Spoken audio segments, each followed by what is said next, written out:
মক্কাবাসীরা তখন গভীর ঘুমে আচ্ছন্ন। আব্দুল মুত্তালিব সেদিন রাতে কাবা শরীফের ছাদের উপর দাঁড়িয়েছিলেন। হঠাৎ করে সেদিন আকাশে তিনি প্রজ্বলিত আলো দেখতে পান, যেটা আরবের পূর্ব থেকে পশ্চিম দিক সমগ্র বিশ্বে ছড়িয়ে পড়েছিল। আলোটি দেখে আব্দুল মুত্তালিব অনেক অবাক হয়ে যান।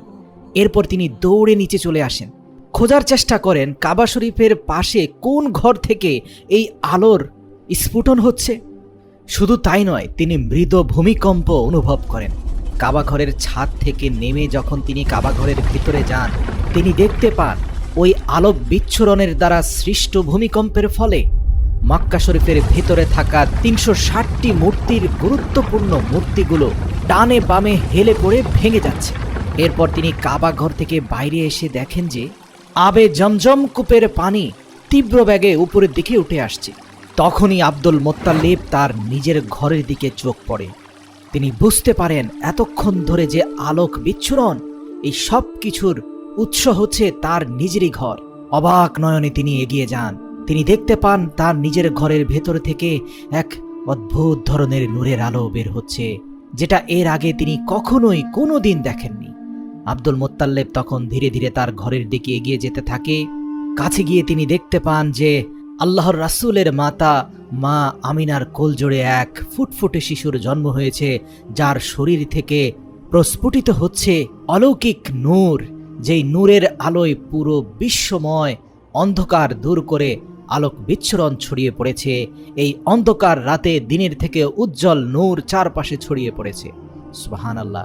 এটা দেখে আব্দুল মুত্তালিবের চোখ দিয়ে পানি চলে আসে। মূলত গত কয়েক মাস ধরে তিনি সব অলৌকিক ঘটনা একের পর এক দেখতে পাচ্ছিলেন। বিশেষ করে আল্লাহর রাসূলের জন্মের 2 মাস পূর্ব থেকে মক্কা শরীফের চারপাশে আব্রাহা ঘিরে ফেলে মক্কা শরীফকে ধ্বংস করার জন্য। তার বাহিনীতে 13টি বড় হাতি ছিল। আব্দুল মুত্তালিব আব্রাহাকে নিষেধ করে যে তুমি কাবা ঘরকে ধ্বংস করতে যেও না, এটা আল্লাহর ঘর, এটা তোমার জন্য বিপজ্জনক হবে, এটা ধ্বংস থেকে দূরে থাকো। কিন্তু আব্রাহা তার কোনো কথাই শুনতে চাইছিল না। আব্দুল মুত্তালিব তখন তাকে বলে, তুমি যে আমার উটগুলো কেড়ে নিয়ে গেছো 200 উট, সেই 200 উট ফেরত দিয়ে দাও। এই কথা শুনে আব্রাহা অবাক হয়ে বলে, আশ্চর্য মানুষ তো তুমি! তোমাদের বংশধর না শতাব্দীর পর শতাব্দী কাবা ঘরের রক্ষণাবেক্ষণ করে আসছে? আব্দুল মুত্তালিব বলল, হ্যাঁ, তা তো করে আসছি। তখন আব্রাহা বলল, তাহলে তুমি কেন আমার বিরুদ্ধে অস্ত্র ধরে যুদ্ধ করছো না? এসেছো শুধু নিজের কেড়ে নেওয়া উট ফেরত নিতে? আব্দুল মুত্তালিব বলল, দেখো, আমি উটের মালিক, আমার উট আমাকে ফেরত দাও। কাবা ঘরের মালিক তার ঘর রক্ষা করবে। এ কথা শুনে আব্রাহা তার উটগুলো ফেরত দিয়ে দিল। আল্লাহু আকবার! আর সেখান থেকে উট ফেরত নিয়ে সরাসরি কাবা ঘরে গিয়ে কাবা ঘর জড়িয়ে ধরে, হাজরে আসওয়াদ জড়িয়ে ধরে আব্দুল মুত্তালিব অঝরে কাঁদতে লাগলো আর বলল, হে মালিক, আমি অসহায়, আমি ক্ষমতাহীন, সকল ক্ষমতার মালিক তো তুমি। তুমি তোমার অলৌকিক ক্ষমতা দিয়ে এই বাহিনীকে প্রতিহত করো, তোমার ঘরকে রক্ষা করো। আল্লাহ তাআলা সাথে সাথে দোয়া কবুল করলেন। আর আব্দুল মুত্তালিব এক অদ্ভুত শব্দ শুনতে পেয়ে মাথা তুলে সেই শব্দের উৎস খোঁজার চেষ্টা করল। অতঃপর দেখতে পেল পূর্ব দিক থেকে এক বিশাল পাখির ঝাঁক অগ্নিময় পাথর আঁকড়ে ধরে এগিয়ে আসছে। আব্দুল মুত্তালিব এক দৃষ্টিতে পাখিগুলোর দিকে তাকিয়েছিল আর মনে মনে ভাবছিল, এটাই হয়তো আল্লাহর কাছ থেকে প্রেরিত রহমত, যেটা আজ কাবা ঘরকে রক্ষা করবে।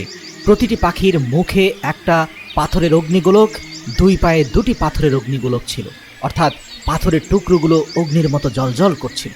কিন্তু আল্লাহর কি অলৌকিক রহমত, এই অগ্নিগোলকগুলো পাখির মুখ বা পায়ের চামড়া পুড়িয়ে দিচ্ছিল না। দেখতে দেখতে আবাবিল পাখি পুরো কাবা শরীফকে ঘিরে ফেলেছে। এমনকি তারা দীর্ঘ কয়েক মিনিট পর্যন্ত সেখানে তাওয়াফ করেছে। তারপর সেখান থেকে সোজা উড়ে চলে গেল আব্রাহার হস্তি বাহিনীর দিকে। প্রিয় দর্শক, আপনাদের জানিয়ে রাখি, আজও যদি আপনি কাবা ঘরে যান, আপনি দেখতে পাবেন রাতের 3টার পর তাহাজ্জুদের সময়ে এই সকল পাখিরা কাবা ঘরের চারপাশে উড়ে উড়ে তাওয়াফ করতে থাকে। তো যাই হোক, এখান থেকে উড়ে গিয়ে আব্রাহার হস্তি বাহিনীর উপরে সেই অগ্নিখণ্ড নিক্ষেপ করে। আল্লাহু আকবার! মুহূর্তের মধ্যে তারা ভুলুণ্ঠিত হয়ে পড়ে। পরিস্থিতি এমন হয়েছে যে প্রতিটি পাথর সৈন্যদের শরীর ভেদ করে ঢুকে যাচ্ছে। মুহূর্তের মধ্যে সকল সৈন্য মারা যায়, এমনকি আব্রাহা সেখানেই মরে ভর্তা হয়ে যায়।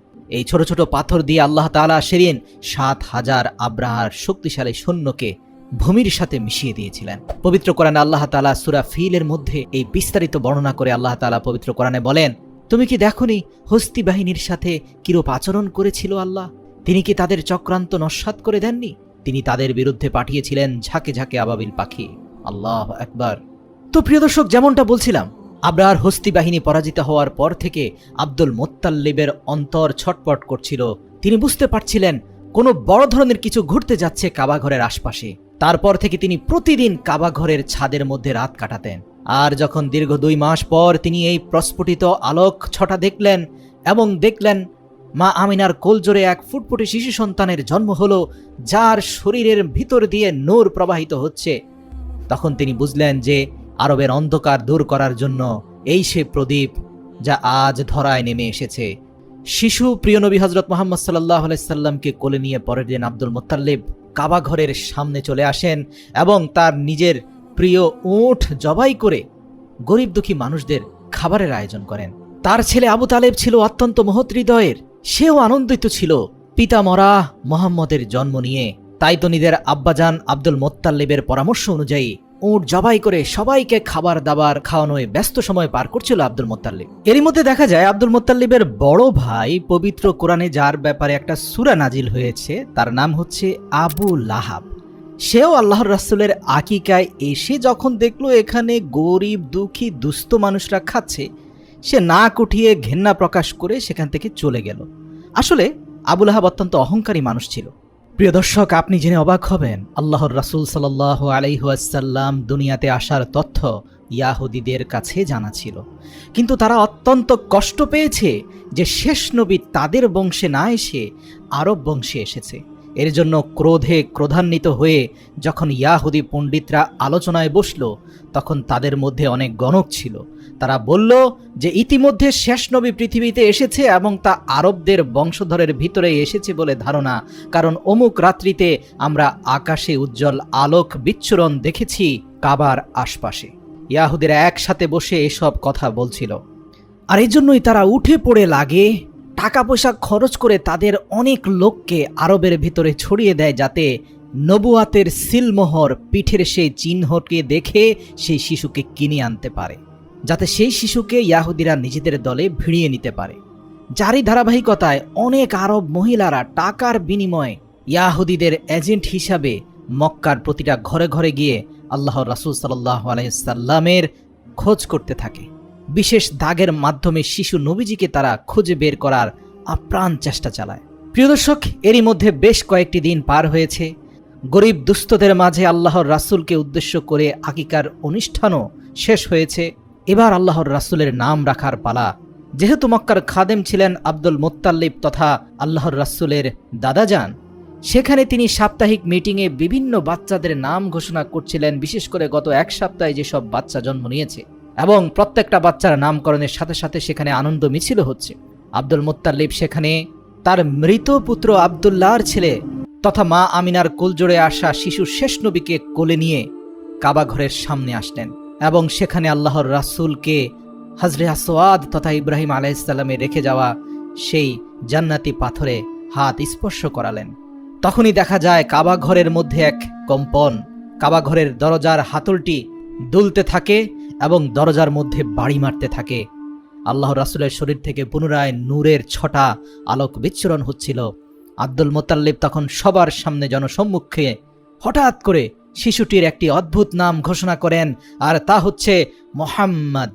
এটা শুনে সবাই অবাক হয়ে গেল, কেননা অধিকাংশ শিশুর নামকরণ করা হয় মক্কার ভিতরে থাকা উৎকৃষ্ট কিছু দেবদেবীর নাম অনুসারে, কিন্তু মুহাম্মদ এ আবার কেমন নাম? অদ্ভুত, এমন নাম তো আমরা শুনিনি। এ নিয়ে মানুষের মধ্যে কানাঘোষা শুরু হয়ে গেল।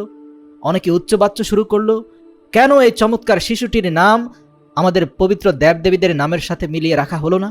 মানুষের মধ্যে বিশৃঙ্খলা দেখে আব্দুল মুত্তালিবের সবচেয়ে আস্থাভাজন ছেলে আবু তালেব সবার সামনে এসে বলল, হে লোক সকল, তোমরা থামো। এই শিশুটির নাম রাখা হয়ে গিয়েছে, আর তোমরা কখনোই তা পরিবর্তন করতে পারবে না।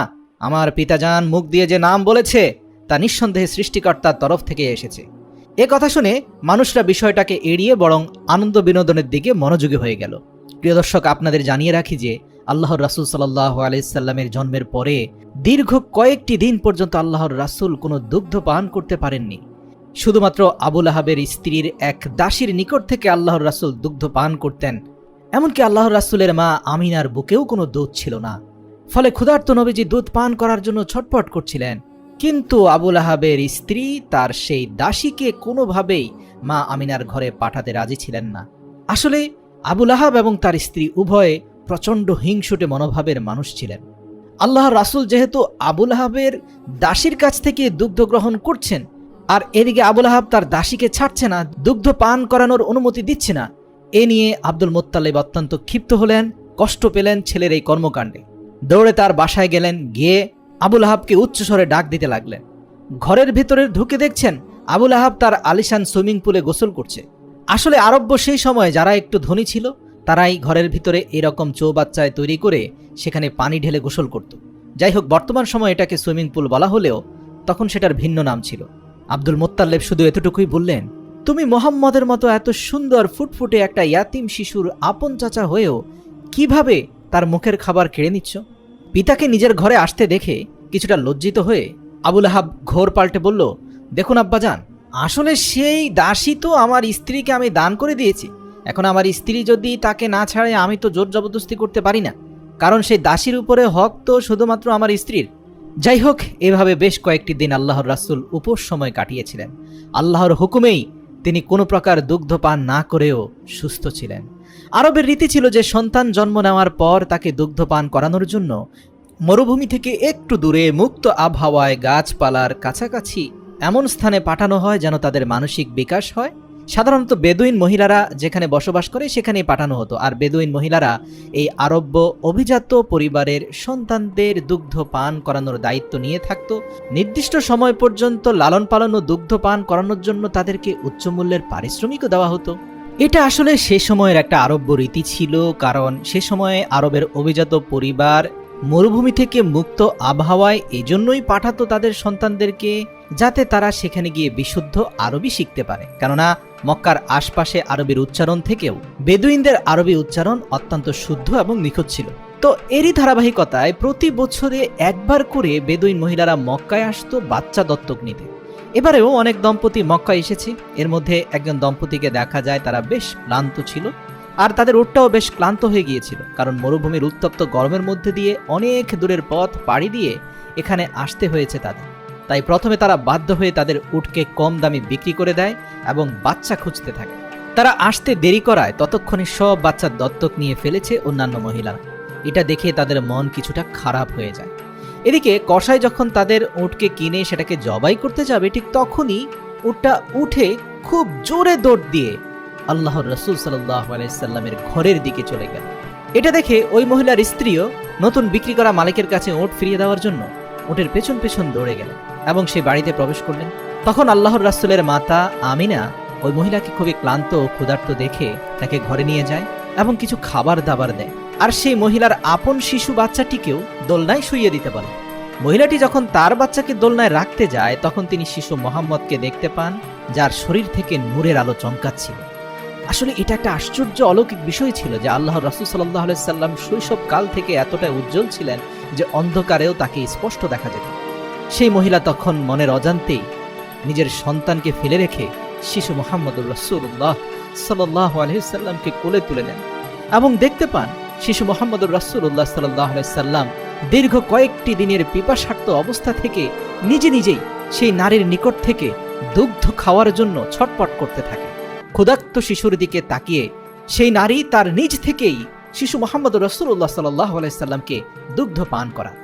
আর এই মহিলাই ছিলেন নবীজির দুধমা, সেই বিশ্ববিখ্যাত সম্মানিত রমণী মা হালিমা। তো নবীজিকে লালন পালনের জন্য বেশি টাকা দেওয়ার সামর্থ্য ছিল না মা আমিনার, কারণ তার স্বামী ইতিমধ্যে মারা গিয়েছে।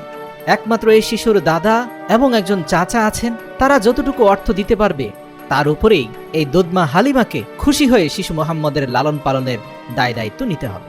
এখানে বলে রাখি, ইতোপূর্বে যত নারীরা এসেছে স্বল্প সামর্থ্যের বিষয়টা মাথা রেখে শিশু মুহাম্মদকে নিতে রাজি হয়নি।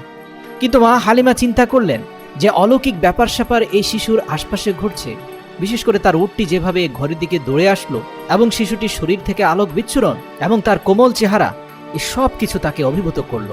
স্বামীর সাথে পরামর্শ করে এই শিশুকে কোনো প্রকার অর্থনৈতিক চুক্তি ব্যতীতই লালন পালনের দায় দায়িত্ব নিতে রাজি হয়ে গেল। সুবহানাল্লাহ। তারা জানতো এই শিশুর লালন পালনের জন্য যত অর্থ তাদের খরচ হবে সে অনুযায়ী তারা হয়তো পারিশ্রমিক পাবে না, কিন্তু তারপরেও শিশুটির প্রতি ভালোবাসা থেকেই তাকে নিজেদের সাথে নিয়ে যাওয়ার সিদ্ধান্ত নিল। তবে মা আমিনার কাছে 2টি উট এবং একটি গাধা ছিল।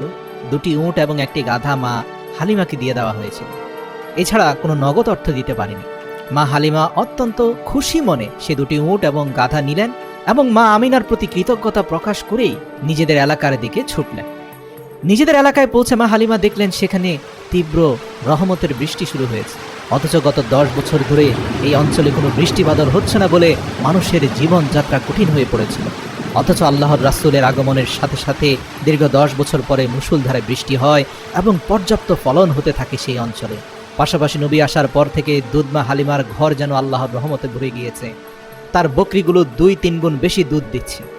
এমনকি আল্লাহ রাসূল সাল্লাল্লাহু আলাইহি সাল্লাম মা হালিমার বুক থেকে কখনোই পর্যাপ্ত দুধ খেতেন না, বরং অর্ধেক পরিমাণ দুধ রেখে দিতেন যাতে তার দুধ ভাই প্রয়োজনীয় দুধ নিজের মায়ের বুক থেকে খেতে পারে। আল্লাহু আকবার। আর এভাবেই কেটে যায় 2 বছর এবং চুক্তি শেষ হওয়ার কারণে দুধমা হালিমা এবং তার স্বামী প্রিয় নবীজিকে ফেরত দেওয়ার জন্য তারা মা আমিনার কাছে নিয়ে আসে। আবার মক্কায় সেই আলোক বিচ্ছুরণ দেখে আব্দুল মুত্তালিব, আবু তালিব এবং মা আমিনা সহ কাবা ঘরের আশপাশে থাকা খাদেমরা ব্যাপক আগ্রহ নিয়ে আল্লাহর রাসূলকে দেখতে আসে। দীর্ঘ 2 বছর পরে নিজের চোখের মণিকে দেখতে পেয়ে মা আমিনা খুশিতে কেঁদে ফেলেন। কিন্তু তখন মক্কার আশপাশে এক মহামারী দেখা গিয়েছিল, প্রচণ্ড রোগশোক ছড়িয়ে পড়েছিল। সেই সাথে নবীর দাদা আব্দুল মুত্তালিব জানতে পারেন যে ইয়াহুদিরা তখনও নবীজিকে খুঁজে বের করার জন্য বিভিন্ন ষড়যন্ত্র করে যাচ্ছে। তারা যে কোনোভাবে শিশু মুহাম্মদুর রাসূলুল্লাহ সাল্লাল্লাহু আলাইহি সাল্লামকে চুরি করে নিয়ে যেতে চায় এবং তাদের বংশের নবী বলে চালিয়ে দিতে চায়। তাই আল্লাহর রাসূলের জীবনের শঙ্কা করে আব্দুল মুত্তালিব নবীজিকে হালিমার সাথে পুনরায় আবারও পাঠিয়ে দেওয়ার সিদ্ধান্ত নেন। এভাবে কেটে যায় আরও 2 বছর। হঠাৎ একদিন নবীজির দুধমা হালিমা ভীষণ অসুস্থ হয়ে পড়লেন। সেখানকার কবিরাজ এবং তান্ত্রিকেরা এসে মা হালিমাকে কোনোভাবে সুস্থ করে তুলতে পারল না। কিন্তু নবীজি এটা দেখে তান্ত্রিকদের সরিয়ে দেয় এবং পরম শ্রদ্ধা ভরে দুধমা হালিমার হাতে হাত রেখে কি যেন মনে মনে জপতে থাকে এবং অলৌকিকভাবে মাত্র কয়েক মিনিটের মাথায় মা হালিমা পরিপূর্ণ সুস্থ হয়ে যান। আর এটা দেখে তান্ত্রিকরা অবাক হয়ে যায় এবং সেখান থেকে চলে যায়। তবে তান্ত্রিকরা বুঝে গিয়েছিল ইনি শেষ নবী, কারণ এত অলৌকিক ক্ষমতা কোনো তান্ত্রিকের থাকতে পারে না। তারা দ্রুত গিয়ে ইয়াহুদি পণ্ডিতদেরকে আল্লাহর রাসূলের এই বর্তমান অবস্থান সম্পর্কে জানিয়ে দেয়। ফলে নবীজিকে নেওয়ার জন্য শত্রুরা বিভিন্নভাবে হালিমার ঘরে আক্রমণ শুরু করে। আর এ থেকে হালিমা এবং তার স্বামী নবী সাল্লাল্লাহু আলাইহি সাল্লামকে রক্ষা করার জন্য খারাপ কিছুর আশঙ্কা থেকে মক্কার একটি পাহাড়ের উদ্দেশ্যে রওনা হয়। তবে এবার বিদায় নেওয়ার সময় দুধমা হালিমা কান্নায় ভেঙে পড়ে। নবীর দাদা এই খবর জানতে পেরে নবীজির কাছে চলে আসেন আর হালিমাকে সান্ত্বনা দেন এবং বলেন, তুমি যা করেছো তার জন্য তুমি সৃষ্টিকর্তা মহান প্রভুর কাছে অনেক রহমত পাবে। তবে এখন তোমাকে মুহাম্মদের মায়া ছাড়তে হবে, কারণ মুহাম্মদের শত্রুদের সংখ্যা বেড়েই চলেছে। প্রিয় দর্শক, বলে রাখি সেই সময় ইয়াহুদিরা প্রতিদিনই কোনো না কোনো কূটকৌশল করত মুহাম্মদুর রাসূলুল্লাহকে কবজা করার জন্য। আর আশঙ্কার বিষয় মাথা রেখে দাদা নাতি পুরো 1টি বছর পাহাড়ের গুহায় কাটিয়ে দেয়। আল্লাহ রাসূলের উপস্থিতিতে যে পাহাড়ের গুহায় আব্দুল মুত্তালিব তার প্রিয় নাতিকে নিয়েছিল, তার আশপাশের মরুভূমিতে তখন প্রাণোচ্ছল হয়ে ওঠে। এরপর একদিন মা আমিনা সেই গুহা থেকে নবী সাল্লাল্লাহু আলাইহি সাল্লামকে নিয়ে মদিনাতে আসেন তার নানার বাড়িতে আত্মীয় স্বজনদের সাথে দেখা করতে এবং তার স্বামী অর্থাৎ নবীজির পিতা আব্দুল্লাহর কবর জিয়ারত করতে। মূলত নবীর জন্মের 2 মাস আগেই ব্যবসার কাজে আব্দুল্লাহ মদিনায় এসেছিলেন এবং সেখানে অসুস্থ হয়ে ইন্তেকাল করেছিলেন। তাই মদিনাতে নবীজির পিতাকে দাফন করা হয়েছে। মা আমিনা এখানে নবীকে তার পিতা সম্পর্কে বলতে থাকেন এবং নবীর সাথে ভালো সময় কাটাতে থাকেন। যেহেতু জন্মের পর থেকে বেশি সময় সন্তানকে কাছে পাননি, তাই এই কয়টা দিন সারাদিনই আল্লাহর রাসূলকে জড়িয়ে ধরে থাকতেন মা আমিনা। কিন্তু মাত্র 2 মাসের মধ্যে মা আমিনা হঠাৎ করে অসুস্থ হয়ে পড়েন। আর এই অবস্থাতেই নবীকে নিয়ে মদিনা থেকে ফেরার পথে মা আমিনা ইন্তেকাল করেন। ফলে মাত্র 6 বছর বয়সে নবীজি মাতা পিতা সব হারিয়ে ইয়াতিম হয়ে যান। তবে এই অবস্থাতে ইয়াহুদিরা নবীজির উপর আক্রমণ করলে নবীর চাচা তাদেরকে প্রতিহত করেন। এরপর আবু তালেব নবীজিকে তার দাদা আব্দুল মুত্তালিবের কাছে মক্কায় নিয়ে আসেন। আব্দুল মুত্তালিব সারা দিন নবীজিকে চোখে চোখে রাখতেন এবং মক্কায় হজ করতে আসা মানুষদের সাথে নবীজি সাল্লাল্লাহু আলাইহি সাল্লামকে পরিচয় করিয়ে দিতেন। এমনই একটি সময়ে দাদা যখন নাতি মুহাম্মদুর রাসূলুল্লাহকে সাথে নিয়ে কাবা তাওয়াফ করছিলেন, হঠাৎ তিনি তীব্র বুকে ব্যথা অনুভব করেন এবং সেখানেই ঘুরে পড়ে যান। আর এ সুযোগেই নবীজির অহংকারী চাচা আবু লাহাব কুরাইশদের নেতা হতে চায়। সে এমন কিছুর অপেক্ষায় ছিল যে কখন তার বাবা মারা যাবে আর সে নেতা হবে। কিন্তু সবাইকে অবাক করে দিয়ে আব্দুল মুত্তালিব নবীজিকে তার চাচা আবু তালিবের হাতে তুলে দেয়। নবীজিকে যার হাতে তুলে দেওয়া হবে সেই পরবর্তীতে কুরাইশদের প্রধান হবে, এটা পরোক্ষ এবং প্রত্যক্ষভাবে বোঝাই যায়। কিছুদিন পর নবীর দাদা আব্দুল মুত্তালিব ইন্তেকাল করেন, ফলে মাত্র 8 বছর বয়সে নবীজি একেবারে একা হয়ে পড়েন। প্রথমে পিতা, তারপর মাতা, তারপর প্রিয় দাদাজানকে হারিয়ে আল্লাহর রাসূল অসহায় হয়ে যান। আর এই পরিস্থিতিতে আল্লাহর রাসূলের হাতকে শক্ত করে আঁকড়ে ধরেন তার প্রিয় চাচা আবু তালিব। ভরসা দিয়ে বলেন, ভাতিজা, যতদিন আমি দুনিয়ার বুকে বেঁচে থাকব তোমার গায়ের একটি পশমও কেউ ক্ষতিগ্রস্ত করতে পারবে না ইনশাআল্লাহ। তারপরে দেখা যায় প্রিয় চাচাজানের সাথে আল্লাহর রাসূল থাকতেন। আল্লাহর রাসূল ছাগল চড়ানো সহ বিভিন্ন কাজ করতেন। এমনই একদিন আল্লাহর রাসূল দেখতে পান যে তার অহংকারী চাচা আবু লাহাব একজন দাসীকে অন্যের কাছে বিক্রি করে দিচ্ছে। কিন্তু যে দাসীকে বিক্রি করে দিচ্ছে তার স্বামী সেটা না করার জন্য আবু লাহাবকে অনুরোধ করতে থাকেন, কারণ সে অসুস্থ ছিল। উত্তরে আবু লাহাব বলেন, আমার পাওনা অর্থ ফেরত দিয়ে দে, তাহলে আমি তোর বউকে ছেড়ে দেব, বিক্রি করব না। তখন পাশে দাঁড়িয়ে থাকা নবীজি তার প্রিয় চাচা আবু লাহাবকে বলেন, চাচা যান, আপনি তাকে ছেড়ে দিন না, আমি নিজেই আপনার অর্থ ফেরত দেব। ছোট কিশোর বয়সের নবীজির মুখ থেকে এমন কথা শুনে কিছুটা লজ্জায় পড়ে গেলেন আবু লাহাব, এবং সাফিয়া সেদিন ছাড়া পেয়ে যায়। মূলত সাফিয়া ছিলেন সেই মহিলা যিনি নবীজিকে সর্বপ্রথম দুধ পান করিয়েছিলেন। এরপর আরেকদিন আল্লাহর রাসূল এমন এক ভয়াবহ কাণ্ড দেখেন যা তিনি কখনো কল্পনাও করতে পারেননি। তিনি দেখতে পান এক পাষাণ হৃদয়ের বাবা তার জীবন্ত কন্যা সন্তানকে মাটির নিচে পুঁতে দিচ্ছে। প্রিয় দর্শক, আপনাদের জানিয়ে রাখি, সে সময় আইয়ামে জাহেলিয়াতের যুগে, মানে অন্ধকার যুগে, এমন একটি প্রথা ছিল যে কন্যা সন্তানকে মানুষ তখন অভিশাপ মনে করত, তাদেরকে জীবন্ত পুঁতে দিত। কিন্তু আদরের সন্তানকে মাটিতে পুঁতে দিচ্ছে বাবা, এই দৃশ্য দেখে মার সহ্য হচ্ছে না। তাই লোকটির স্ত্রী তার স্বামীর পায়ে ধরে কান্নাকাটি করছে, তাকে থামানোর চেষ্টা করছে, কিন্তু পাষাণ হৃদয়ের বাবার অন্তর গলছে না। সেই কন্যা শিশুটির মায়ের আর্তচিৎকারে আকাশ বাতাস স্তম্ভিত হয়ে গেল। আল্লাহ রাসূল দূর থেকে দৃশ্য দেখে দৌড়ে গেলেন এবং সেই কন্যা সন্তানটিকে জীবন্ত কবর থেকে উঠিয়ে কোলে নিলেন। আল্লাহর রাসূলকে সেই সন্তানটিকে কোলে নিতে দেখে লোকটি আল্লাহ রাসূলের সামনে এগিয়ে এলেন এবং বুঝতে পারলেন যে অভিজাত বংশের কুরাইশদের নেতা আব্দুল মুত্তালিবের নাতি মোহাম্মদ সে। আর বিশেষ করে আল্লাহর রাসূলের চেহারা থেকে যে নূরের বিচ্ছুরণ, এটা যে কোনো মানুষকে মুহূর্তের মধ্যে মানসিকভাবে পরিবর্তন করে দেয়। মানুষের সিদ্ধান্ত পাল্টে দেওয়ার জন্য আল্লাহর রাসূলের চেহারায় যথেষ্ট ছিল, আর তার প্রভাব সেই পাষাণ হৃদয়ের বাবার উপরও পড়েছে। আল্লাহর রাসূল যখন সেই পাষাণ হৃদয়ের পিতাকে বলল, কন্যা সন্তান হলো পিতামাতার জন্য রহমত, ব্যাস এই একটি কথায় লোকটি গলে গেল, আর কোনো কথা বলার প্রয়োজন হলো না। সাথে সাথে তার অন্তর গলে চোখ দিয়ে পানি পড়ে গেল এবং মুহূর্তের মধ্যে সিদ্ধান্ত নিল সে তার কন্যা সন্তানকে মাটিতে জীবন্ত কবর দিবে না। এভাবেই দেখতে দেখতে নবীজির বয়স 12 পার হয়ে গেল। এদিকে তার চাচা আবু তালেব যেহেতু ব্যবসায়ী ছিলেন, তাই আরবের নিয়ম অনুযায়ী প্রতি বছর একবার সিরিয়া সফরে যেতেন। আল্লাহর রাসূলও বায়না ধরলেন চাচার সাথে তিনি সিরিয়ায় যাবেন। যাত্রা শুরু করার পর পথিমধ্যেই বসরা নামক একটি জায়গায় তারা তাঁবু ফেলেন। আর সেই শহরে একটি গির্জায় ইয়াহুদীদের একজন ধর্মগুরু ছিলেন। তিনি নবীজি এবং তার চাচা আবু তালেব সহ ওই কাফেলার সমস্ত লোককে একবেলা দাওয়াত খাওয়ানোর জন্য আমন্ত্রণ জানালেন এবং তিনি মুহাম্মদকে টার্গেট করলেন, কারণ মুহাম্মদকে দেখেই তিনি বুঝতে পারলেন যে ইনি হলেন শেষ এবং সর্বশ্রেষ্ঠ নবী। এটা যেমন তাদের ধর্মগ্রন্থে লেখা ছিল, তেমনি তার অন্তর্দৃষ্টির থেকে তিনি বুঝতে পেরেছিলেন এই শিশু সাধারণ কোনো শিশু নয়। তিনি আবু তালেবকে বললেন যে মুহাম্মদ এখন তোমার আশ্রয়ে আছে, তাই তোমার আরও বেশি সতর্ক হওয়া উচিত, এবং এটাও বললেন যে মুহাম্মদকে নিয়ে তোমার সিরিয়া যাওয়া উচিত হবে না, কারণ সেখানকার ইয়াহুদিরা তাকে ক্ষতি করতে পারে।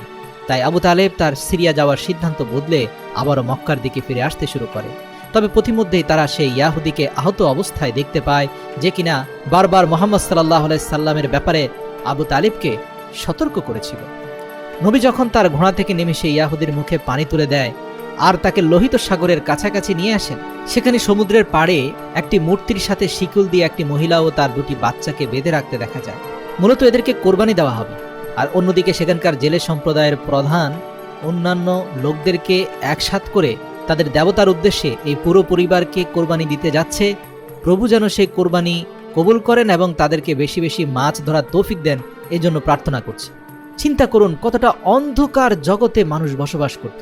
প্রিয় নবী সাল্লাল্লাহু আলাইহি ওয়াসাল্লাম সেটা দেখে সেই মহিলা ও বাচ্চাদের কাছে গেলেন, তাদের শিকল খুলে দিতে লাগলেন। তখন সেখানকার জেলেদের প্রধান নবীজি সাল্লাল্লাহু আলাইহি সাল্লামকে থামতে বলেন। আল্লাহর রাসূল না থামায় তারা সশস্ত্রভাবে আল্লাহর রাসূলকে আক্রমণ করতে আসে। আর তখনই সমুদ্র থেকে একটা তীব্র ঢেউ এসে আছড়ে পড়ে উপকূলে। কিন্তু ঢেউটা এমনভাবে আসলো যে সে তিনজন বন্দী এবং আল্লাহর রাসূলের কোনো ক্ষতি হলো না ঠিকই, আক্রমণকারী জেলে সম্প্রদায়ের প্রত্যেকে ঢেউয়ের উপর আছড়ে পড়ে ক্ষতবিক্ষত হয়ে গেল। এমনকি সে ঢেউয়ের চোটে সেই মূর্তিও ভেঙে পড়ল। পরিস্থিতি দেখে সেখানকার পূজারীরা ভয়ে আতঙ্কে ঘরের ভিতরে চলে যায়। কিছুক্ষণ পরে সেই ঢেউ থামার পরে দেখা যায় প্রচুর মাছ সমুদ্রের ধারে এসে জমা হয়েছে। এটা দেখে সেই পূজারীরা বুঝতে পারে মূর্তি ভাঙার পরে যখন এত মাছ এসেছে আর এই শিশু এদেরকে মুক্ত করে দেওয়ার পরে এত মাছ এসেছে, তার মানে এর মধ্যে কল্যাণ আছে। তারা দ্রুত সেই মাছগুলো ধরতে থাকে। আর দূর থেকে এসব দৃশ্য দেখে সেই ইয়াহুদি লোকটি নিজের ধারণার উপরে আরো সুপ্রতিষ্ঠিত হয়ে যায়। আসলে আল্লাহ পাকের কাছে এটা নবীর দোয়া ছিল। প্রিয় দর্শক, এই ঘটনার শেষ দৃশ্যে দেখা যায় আবু তালিব বৃদ্ধ হয়ে গিয়েছে আর তিনি কাবার সামনে দাঁড়িয়ে মক্কার সমস্ত লোককে আহ্বান করছে কোনো রকম দ্বন্দ্ব বিবাদ ছাড়া তারা যেন সৃষ্টিকর্তার উপাসনা করে, শান্তিপূর্ণ জীবনযাপন করে, পরস্পর রক্তপাত না করে। কিন্তু তখনও সেখানকার কিছু না তারা আবু তালেব এবং হযরত মুহাম্মদ সাল্লাল্লাহু আলাইহি সাল্লামকে মিথ্যা প্রমাণ করতে চায়। প্রিয় দর্শক, তখনও কিন্তু আল্লাহর রাসূলের উপরে পবিত্র কোরআন নাজিল হয়নি। তখন আল্লাহর রাসূল সাল্লাল্লাহু আলাইহি সাল্লামের বয়স ছিল মাত্র 25। আপনাদেরকে জানিয়ে রাখি, এটা সেই সময় ছিল যখন আল্লাহর রাসূল সাল্লাল্লাহু আলাইহি সাল্লামের নুরানি চেহারা, তার মাধুর্যপূর্ণ ব্যক্তিত্বে অভিভূত হয়ে তার প্রতি আকৃষ্ট হতে থাকেন মক্কার এক ধনাঢ্য ব্যবসায়ী নারী যার নাম খাদিজাতুল কুবরা।